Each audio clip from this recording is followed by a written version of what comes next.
Hi, this is Nancy Ryan, marriage family therapist intern in Fair Oaks, California, in the Sacramento area. And what I want to do today is really talk about some of the myths of therapy and what people really do get out of therapy so it's not such a mystery. And I want to start just telling you a little bit about why I chose this career. When I graduated from high school, I really had no clue how to live life.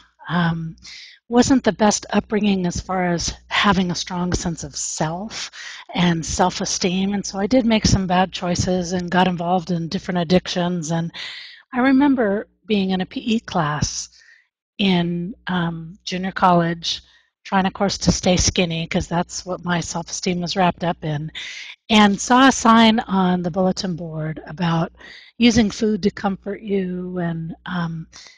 So I started going to this group, and it was with a marriage family therapist, and she ended up being instrumental in really reparenting me. She sort of became a surrogate mom, and I stayed with her for about 8 years. And obviously, I needed that. Not everyone does, but what she did for me in my life and then other therapists along the way have made such a difference in the way that my parenting could have been.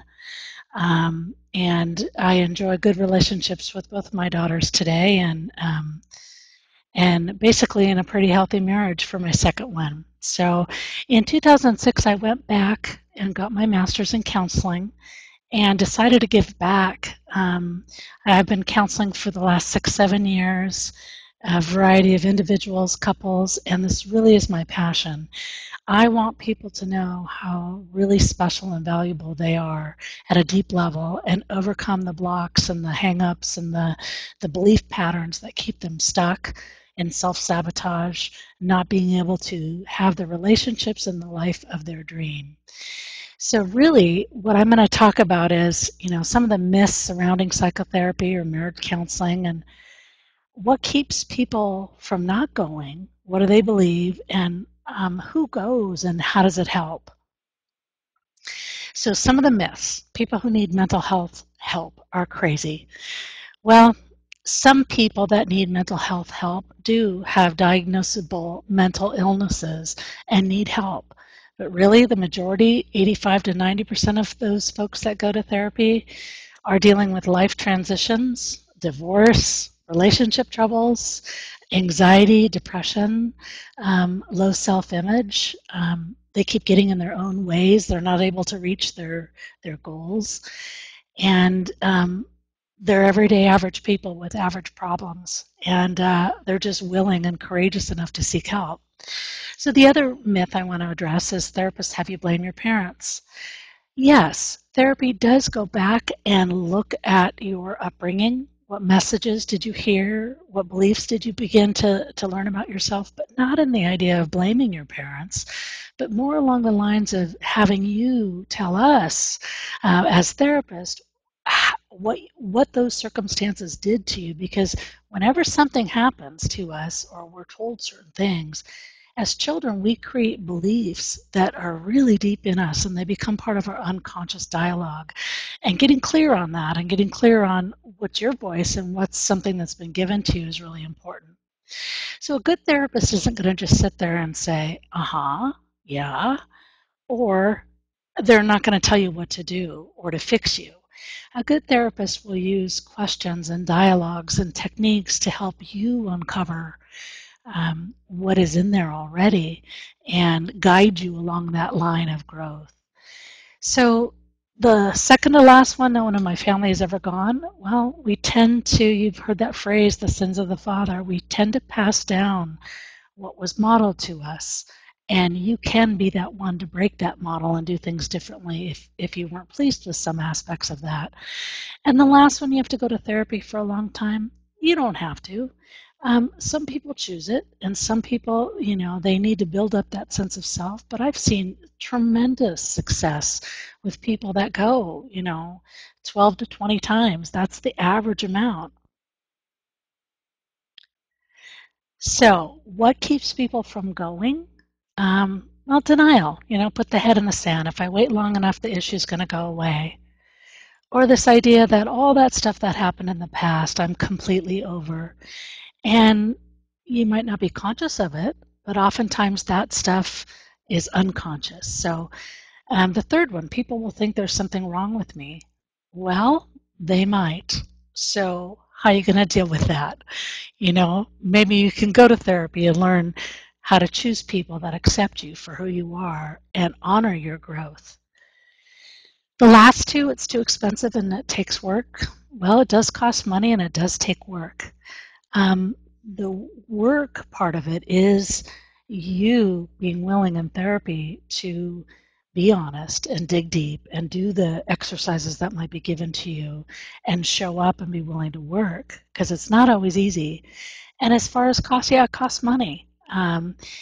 But let me ask you this. If you look at the amount of money you spend on shopping therapy, food, alcohol, decorating your home, all the other things that we use to distract us, is it really worth it? And also, if you're married and struggling and looking at a possible divorce, think how expensive that could be and the emotional toll it takes on everybody involved. So therapy is an investment, but it's an investment in you and growth. So what is it? It's a process of meeting with a trained and safe person. There's a variety of different levels of trained and safe people. And a marriage family therapist intern, for example, has a master's degree and over 3,000 hours by the time they become licensed of counseling under supervision. So you have social workers, psychologists, marriage family therapists. They all have a little bit of a difference to them, and this isn't the place to go into that. But that's what I mean by a trained, safe person. And so it's to reduce suffering. It can be used for self-growth or self-actualization, and what that really means is becoming your best you. Getting out of your own way. There's defense mechanisms that we do that keep people away and keep us from pursuing our dreams due to deep down fears, etc. And really, when you're insightful enough to go internal, there's many parts of our personalities that vie for attention. Think about this. You want to start eating well and exercising, and the first couple of days you hear loud and clear that voice that says, yep, I can do this, I'm going to eat well, I'm going to exercise. And by day 4 or 5, that other part of you that says, this is too hard, I don't want to do it. That's just a small example of the different competing parts of ourselves. So therapy is designed to set goals, your goals. One of the questions I'll ask is, when therapy's over, how is your life going to be different? What is going to be different, and how will we know when you're there? And then together we can determine the steps to get you there. And a trained therapist knows a variety of techniques to question and have you experience things in the setting, and also provide tools for you to use when you're outside of the office. So many of you know this gentleman. This is Albert Einstein, and he talks about insanity as doing the same thing over and over again and expecting different results. So why would somebody get tired of doing the same thing over and over again, and why would they go? And here's a list of them. Reduce suffering, that feeling of never good enough, and the self-criticism, the depression, anxiety, mood disorders, addictions, fears, self-sabotage. Those are pretty common. But family problem. Sometimes either the whole family or the couple in the family are stuck in patterns that aren't working and behaviors are getting out of control. And sometimes it takes a trained third person to help facilitate that communication, as well as point out some of the issues and problems.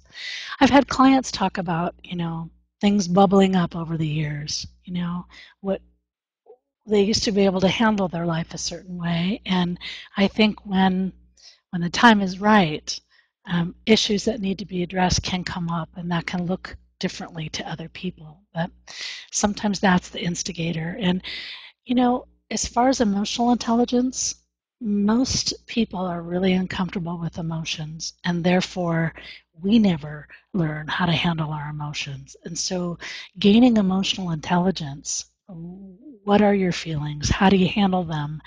Is a great reason to seek therapy. And self-esteem, self-compassion, authenticity. It's the ability to do the work on yourself so that you can show up the best you in all your arenas. And that oftentimes does take work.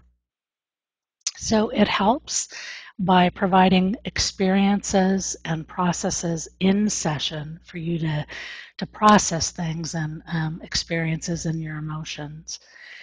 It can really help you gain a healthy life, improve your relationships, allows you to heal, change, and grow, and provide you with tools and strategies to change unwanted thoughts, behaviors, or parenting or relationship issues, and the like.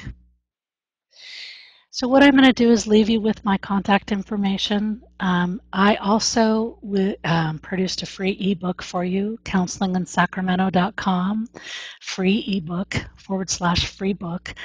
And you can download that. It's really a quick, easy read. I focus on a quote and say a couple sentences about that and then provide an action step or reflection or affirmation for you. And it's a quick read. Will give you a little bit of sense of who I am. And I do encourage you, if you feel like I might be of help, I do offer a free 30-minute consultation in person, on the phone, or via Skype. And we can find out where you're at, where you want to go, and to see if I might be the right therapist for you. So thanks for listening. Bye-bye.